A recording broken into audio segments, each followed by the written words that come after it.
Hai, selamat pagi teman-teman semua. Kami dari mahasiswa Universitas Medan Area Fakultas Psikologi. Perkenalkan, kami dari kelompok 10 yang beranggotakan Cut Humaira Husin, Dina Marianina Pitupulu, Piriskina Putri Ardian, Jeremy Martin Siregar, Jessica Tiolina Marpaung, Jessica Heca, Milia Nurfitri, Nina Rizky Oktaviani Surbakti, dan Sri Rasti Jayatri. Kali ini kami akan membahas tentang observasi klinis yang dibimbing langsung oleh Ibu Kidar Sri Afrianti Jibua, SPC MPC. Sebelum menonton, jangan lupa like, share, dan subscribe sebagai dukungan untuk kelompok kami ya teman-teman. Terima kasih, selamat menonton. Oke, kita masuk yang pertama, pengertian observasi. Observasi merupakan prosedur asesmen klinis penting kedua setelah interview. Biasanya observasi sering dibicarakan bersama-sama dengan wawancara, karena kegiatannya sering dilakukan dalam bersama-sama. Sambil mewawancarai, biasanya seorang psikolog juga mengamati tingkah laku dari seorang klien. Macam-macam observasi. Yang pertama, natural observation. Pengamatan perilaku secara spontan dalam kondisi yang alami. Keuntungannya, perilaku yang diamati itu nyata sehingga bisa mengerti latar belakang perilaku klien. Observer juga bisa berperan sebagai partisipan observer. Yang kedua, hospital observation. Pengamatan yang dilakukan di rumah sakit. Observasi dapat dilakukan oleh pegawai rumah sakit. Adapun sampel perilaku yang diamati dapat dilakukan secara event sampling atau aktivitas tertentu, ataupun time sampling atau jangka waktu tertentu.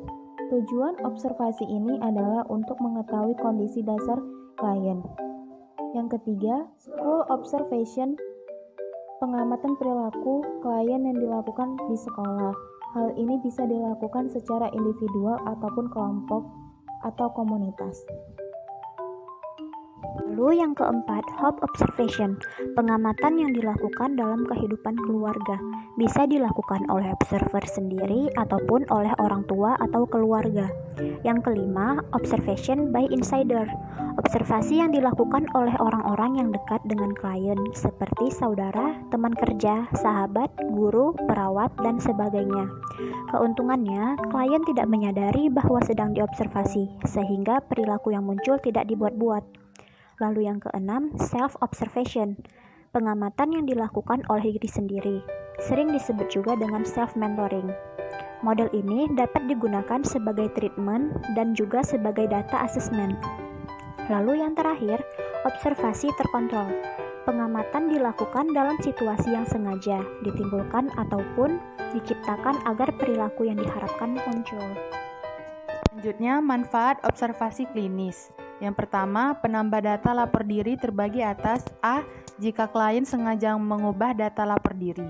B. Dengan menggambarkan perilaku positif. C. Jika terjadi bias persepsi dan ekspektasi. Yang kedua, menyoroti situasi penentu tingkah laku. A. Klinis tradisional. Jawaban wawancara dan tes menggambarkan trait observasi merupakan data tambahan. B. Klinis lain. Perilaku yang tampak. Tes, wawancara, posisinya seimbang. Observasi merupakan tanda fundamental. C. Klinis CBT. Data observasi merupakan contoh perilaku yang membantu pemahaman akan pentingnya interaksi individu lingkungan. Yang ketiga, meminimalisir penyimpulan. Dengan observasi, klinis terbantu untuk membuat hipotesa yang lebih seimbang tentang penyebab permasalahan dengan melihat secara spesifik anteseden dan konsekuensi masalah.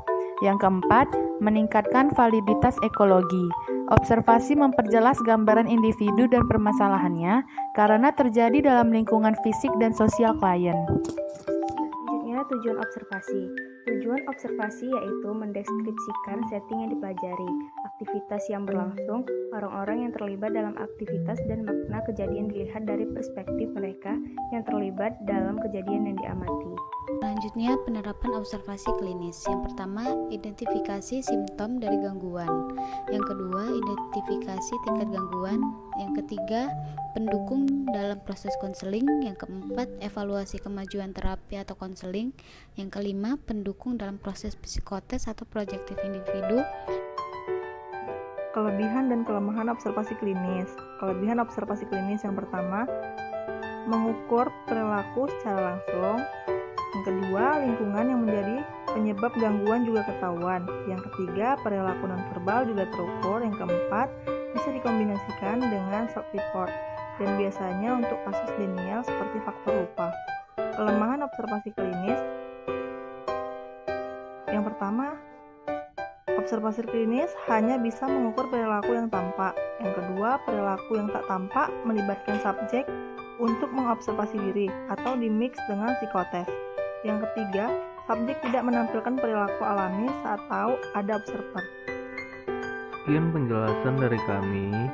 Untuk segala kekurangan dan kesalahan di dalam ucapan, kami mohon maaf. Terima kasih sudah menonton.